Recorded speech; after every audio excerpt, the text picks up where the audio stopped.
Good morning friends, welcome to English for class. Friends, English for class में आप सबका स्वागत है। फ्रेंड्स, यू नो कि हम लोग बिहार STET का सिलेबस कवर कर रहे हैं और आज बहुत आपका इंपॉर्टेंट क्लास चलने वाला है, क्योंकि मैं आपको टॉप 20 और 3 सिलेबस से मैं लेकर आया हूँ। इट मीन्स कि story of English poetry, story of English drama and story of English novel से मैं 2020 हर चैप्टर से 2020 ऑब्जेक्टिव क्वेश्चंस एंड आंसर मैं आपको बताऊंगा, जो बहुत बार इसमें से क्वेश्चन आया हुआ है। सिर्फ बिहार STT में नहीं आया हुआ है, क्योंकि बिहार ST नवंबर जो जनवरी में 2018 जनवरी को हुई थी, 2020 जनवरी 28 जनवरी 2020 को जो एग्ज़ाम हुई थी उसमें बहुत सारा क्वेश्चन आया हुआ है। मैं आपको दिखाऊंगा रास्ते में, ठीक है ना। तो आप एक एक करके इस क्लास को देखिए, इस क्वेश्चन को देखिए और आपको पता चलेगा कितना इंपॉर्टेंट क्वेश्चन है। तो आप फ्रेंड्स, आपसे रिक्वेस्ट है कि शुरू से अंत तक इस क्लास को देखिए और अभी तक सब्सक्राइब नहीं किए तो कर लीजिए। देखिए, फर्स्ट क्वेश्चन लिखा हुआ है, यह आया था क्वेश्चन इस बार 28 जनवरी 2020 में बिहार STT में, कि now the leaves are falling fast, nurses flower will not last. यह कहाँ से लिया गया है? तो इसको, इस लाइन को किसने लिखा है? तो WH ने लिखा है ना, पोएम है। अब चलिए, ये भी क्वेश्चन आया हुआ था, द कैंटरबरी टेल्स किसने लिखा है? तो कैंटरबरी टेल्स जेफरी चौसर ने लिखा है। और कैंटरबरी टेल्स जो लिखे हैं ये आपका आइएम्बिक पेंटामीटर में है। दूसरी बात है कि इंग्लिश पोएट्री के फादर हैं जेफरी चौसर। यहाँ से आपको क्वेश्चन आता है, father of English poetry Geoffrey Chaucer, और चौसर कैंटरबरी टेल्स लिखे। ओके फ्रेंड्स, अब देखिए क्वेश्चन नंबर क्या लिखा हुआ है, the fairy queen. Fairy queen किसने लिखा है? आपको पता होना चाहिए कि फेरी क्वीन के राइटर है मैथ्यू आर्नोल्ड। ओके, यह हम लोग इंग्लिश पोएट्री से, स्टोरी ऑफ इंग्लिश पोएट्री से कुछ राइटर्स को और उसके बुक को हम लोग कवर कर रहे हैं। अब देखिए, डॉक्टर फॉस्टस जो है क्रिस्टोफर मार्लो ने लिखा है। डॉक्टर फॉस्टो एक बहुत बढ़िया नॉवेल है, डॉक्टर फॉस्टस, है ना, क्रिस्टोफर मार्लो ने लिखा है। एंड एडवर्ड द सेकेंड भी क्रिस्टोफर मार्लो ने ही लिखा है। एडवर्ड द सेकेंड किसने लिखा है? क्रिस्टोफर मार्लो ने लिखा है। अब चलिए, यह क्वेश्चन आया हुआ था इस बार परीक्षा में, Venus and Adonis was composed by William Shakespeare, है ना। यह 28 जनवरी 2020 में बिहार STT में क्वेश्चन पूछा गया था। और साथ साथ ये भी ध्यान देना आपको, हेमलेट जो है क्या है? एक ट्रेजेडी है। शेक्सपियर ने पूरे 4 बहुत बड़ा ट्रेजेडी उन्होंने लिखा था। पहला ट्रेजेडी का नाम था हेमलेट, है ना। उसके बाद था ओथेलो, उसके बाद किंग लियर, लास्ट में मैकबेथ। पूछा भी गया था लास्ट और कौन सा ट्रेजेडी था शेक्सपियर का? तो मैकबेथ। ओके, जो 16 से 6 ईस्वी में लिखा गया था। अब देखिए आपको क्या है, किंग लियर। किंग लियर आपका भी ट्रेजेडी है ना। तो आप कह सकते हैं क्या है ये? ड्रामा है। Okay, King Lear. Paradise lost किसने लिखा है? तो पैराडाइज लॉस्ट जॉन मिल्टन ने लिखा है। 9 दिसंबर में इनका जन्म हुआ। और पैराडाइज लॉस्ट जो है 1667 में पब्लिश हुआ था, ध्यान देना आप। तो पैराडाइज लॉस्ट आप समझ गए। और पैराडाइज रीगेंड, तो पैराडाइज रीगेंड भी किसने लिखा है? जॉन मिल्टन ने लिखा है। यह बहुत बार परीक्षा में आ चुका है। अब आइए क्वेश्चन हम लोग 11 देखते हैं। क्वेश्चन नंबर 11 कह रहा है कि मैक फ्लेक्नो किसने लिखा है? तो मैक फ्लेक्नो किसने लिखा है? आपको पता होना, जॉन ड्राइडन ने लिखा है। इसके पास लिखा है हिब्री हिडिब्रास। हिडिब्रास वाज रिटन बाय, हिडिब्रास को जॉन बटलर ने लिखा है। ओके फ्रेंड्स, अब हम लोग पढ़ेंगे नेक्स्ट। यहाँ लिखा हुआ है the rape of the lock. The rape of the lock Alexander pope ने लिखा है। मॉक एपिक है। क्या है? Mock epic. यह परीक्षा में पूछा भी जा सकता है कि रेप ऑफ द लॉक क्या है? मॉक एपिक है। नेक्स्ट क्वेश्चन लिखा हुआ है 16 में, who wrote this line, to err is human, to forgive is divine. ध्यान देना, एलिट्रेशन है। क्या है फ्रेंड्स? सॉरी, एलिट्रेशन ने हाई आपका इसको कहेंगे एंटीथेसिस है। एंटीथेसिस, अपोजिट वर्ड, है ना। गलती करना मानव का काम है और माफ़ करना भगवान के काम है। तो इसको किसने लिखा है friends? To err is human, to forgive is divine. गलती करना मानव का काम है और माफ़ करना भगवान के काम है। तो अलेक्जेंडर पोप ने लिखा था। ओके, अब वर्ड्सवर्थ क्या थे? जिनका जन्म जो है 1770 ईस्वी में हुई थी। वर्ड्सवर्थ वर्ड्सवर्थ एक पोएट थे, नेचर पोएट थे, है ना। कुकर माउथ में इनका जन्म हुआ था, तो आपको ध्यान देना है, ये सब क्वेश्चंस आपको याद रखना। अब चलिए हम लोग ये टॉप 15 क्वेश्चन देख लिए। अब हम लोग देखेंगे स्टोरी ऑफ ड्रामा में top 12 question. Okay, story of drama में टॉप 12 देखेंगे। चलिए अब ध्यान देना है friends, story of English drama में पहला क्वेश्चन लिखा हुआ है, the word drama comes from. जो ड्रामा का वर्ड है यह कहाँ से लिया गया है, तो ग्रीक से लिया गया, आपको ध्यान देना। ओके, ड्रामा इज, ड्रामा है तो ड्रामा क्या है, more popular. Drama more popular, not popular नहीं हो सकता है, लेस पॉपुलर ही है। ऑप्शन रॉन्ग हो जाएगा, ऑप्शन ए सही है। ओके, क्वेश्चन नंबर 3 कह रहा है the function of word drama in words in drama. The function of words in drama, जो वर्ड्स का फंक्शन होता है ड्रामा में वह क्या होता है बताइए, तो वेरी होता है, वेरी। ओके फ्रेंड्स, क्या होता है, वेरी।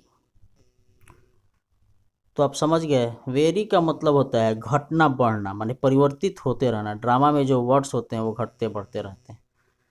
क्वेश्चन नंबर 4 कह रहा है external accessory in drama is. External accessory क्या होता है ड्रामा में, तो आप बताइए। इसका ऑप्शन हो जाएगा आपका नेसेसरी, है ना। एक्सेसरी का मतलब होता है necessary. A good dramatist treats his characters with. जो अच्छे ड्रामाटिस्ट होते हैं अपने कैरेक्टर के साथ किस तरह से पेश आते हैं, इम्पार्शियलिटी, है ना, बहुत ही पार्शियल तरीके से, इम्पार्शियल तरीके से। For a drama exposition is. Drama में एक्सपोजिशन क्या होता है, तो इसेंशियल होता है। क्या होता है फ्रेंड्स, इसेंशियल, जरूरी होता है। Tragedy ends with. जो ट्रेजेडी होता है उसका अंत किससे होता है, सौरों से होता है, दुख से होता है। कॉमेडी जो होता है इंड्स विद हैप्पीनेस। कॉमेडी का मतलब जिसका अंत होता है किससे, खुशी से, और ट्रेजेडी का अंत होता है दुखी से।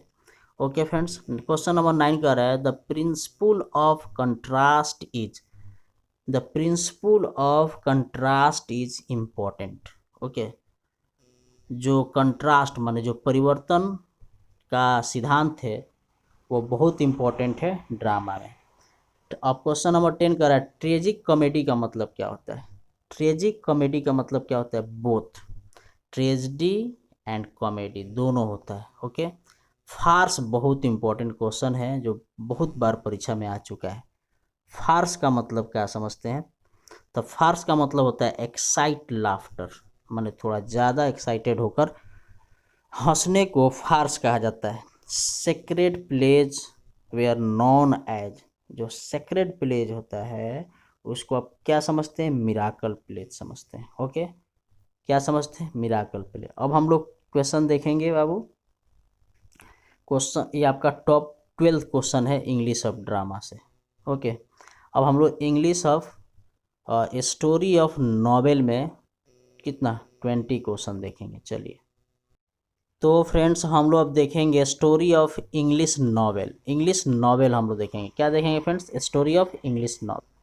स्टोरी ऑफ इंग्लिश नॉवेल में हम लोग देखेंगे, पहला क्वेश्चन लिखा हुआ है the greatest achievement of 18th century is. 18वीं शताब्दी के जो सबसे बड़ी अचीवमेंट है वो क्या है, नॉवेल है। 18वीं शताब्दी में नॉवेल का लिखना शुरू हुआ था। अब लिखा है बनियान वाज बॉर्न इन। बनियान का जन्म हुआ था, कब हुआ था, 1628 में। तो ऑप्शन ए हो जाएगा। The pioneer of modern novel is.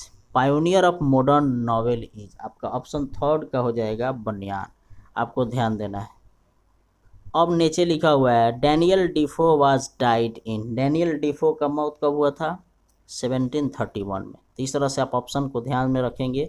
हम लोग पढ़ रहे हैं स्टोरी ऑफ इंग्लिश नॉवेल। अब हम लोग क्वेश्चन नंबर 5 पढ़ेंगे। क्वेश्चन नंबर जो 5 है वह बहुत बार एग्जाम में आ चुका है, एसटीटी के एग्ज़ाम में है, हर टीचर के एग्ज़ाम में यह पूछा जाता है। क्लास 12th में अगर बिहार बोर्ड में है तो बहुत बार क्वेश्चन आ चुका है। The father of modern novel is. Modern novel के जो फादर हैं डॉक्टर सैमुअल रिचर्डसन हैं। ओके फ्रेंड्स, आप समझ गए। नेक्स्ट लिखा है the name of the writer of the Pamela. Pamela एक क्या बोलते हैं, नॉवेल है, एपिस्टोलॉजी नॉवेल है। एपिस्टोलॉजी का मतलब होता है आपका खत वाला लेटर वाला नावल है। तो आपका यहाँ हो जाएगा option A, doctor Samuel Richardson. Okay friends, अब देखिए टॉम जेन। टॉम जेन किसने लिखा है फ्रेंड्स? टॉम जेन किसने लिखा है? हेनरी फील्डिंग ने लिखा है। आपको ध्यान देना है। Finding gave genuine pictures of, okay, Fielding, FIELD, Fielding gave genuine pictures of man and women. क्या होगा? Man and women.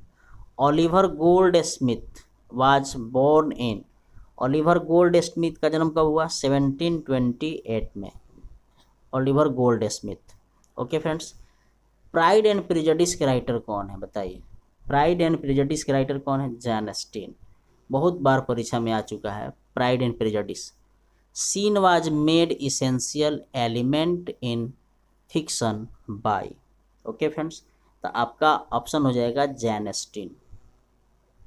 पिकविक Papers was written by, Pickwick Papers बहुत बार परीक्षा में आ चुका है, जिसका राइटर चार्ल्स डिकेंस है। कौन है? Charles Dickens. David Copperfield was written by, तो चार्ल्स डिकेंस, ऑटोबायोग्राफिकल नॉवेल है ना। अब देखिए RL Stevenson was born. Okay, तो इसका ऑप्शन आपका हो जाएगा 1815। Okay friends, the novel was made as serious a medium as poetry, क्या? बाय। यहाँ क्या लिखा है फ्रेंड्स? बाय लिखा है, कट गया है। तो ऑप्शन आपका हो जाएगा Thomas Hardy. The novel was made as serious a medium as poetry by Thomas Hardy. Okay, the romantic adventures in the novels were introduced by, जो रोमांटिक एडवेंचर्स है, रोमांस का एडवेंचर्स है, यह किसने इंट्रोड्यूस किया है? तो RL स्टीवेंसन ने। ओके फ्रेंड्स, अब लास्ट क्वेश्चन नहीं आपका, ये आपका कितना नंबर है? 17। DH Lawrence was, DH Lawrence क्या थे? बहुत बार परीक्षा में आ गया, तो ब्रिटिश राइटर थे। ओके, अब हम लोग क्वेश्चन नंबर 18 देखेंगे। अब क्वेश्चन नंबर 18 लिखा हुआ है Rajmohan's wife was written by, Rajmohan's wife किसने लिखा है बताइए? बंकिम चंद्र चटर्जी ने लिखा है। ओके, यह 28 जनवरी 2020 में क्वेश्चन आया था 19 नंबर। कुल्ली के राइटर कौन है बताइए? मुल्क राज आनंद। कुल्ली के राइटर कौन है? मुल्क राज आनंद। मुल्क राज आनंद ने ही अपना पहला नॉवेल लिखा था अनटचेबल। ओके, अब यह क्वेश्चन 20 नंबर क्वेश्चन बहुत बार परीक्षा में आ चुका है। सरपेंट एंड रोप के राइटर कौन है बाबू? तो राजा राव। किसने, कौन है, किसने लिखा था? राजा राव ने। कंठा पूरा भी राजा राव ने लिखा था। तो बताइए फ्रेंड्स, आज की क्लास कैसा लगा? मैं उम्मीद करता हूँ आपको बहुत अच्छा लगा होगा फ्रेंड्स। एक एक क्वेश्चन को आप लोग ध्यान में रख के चलेंगे, और बहुत बार परीक्षा में आया हुआ क्वेश्चन है। सेलेक्टेड क्वेश्चन हमने बताया आपको कम से कम 50 के आसपास। चलिए, thank you for watching this class. जय हिंद, जय भारत, वंदे मातरम।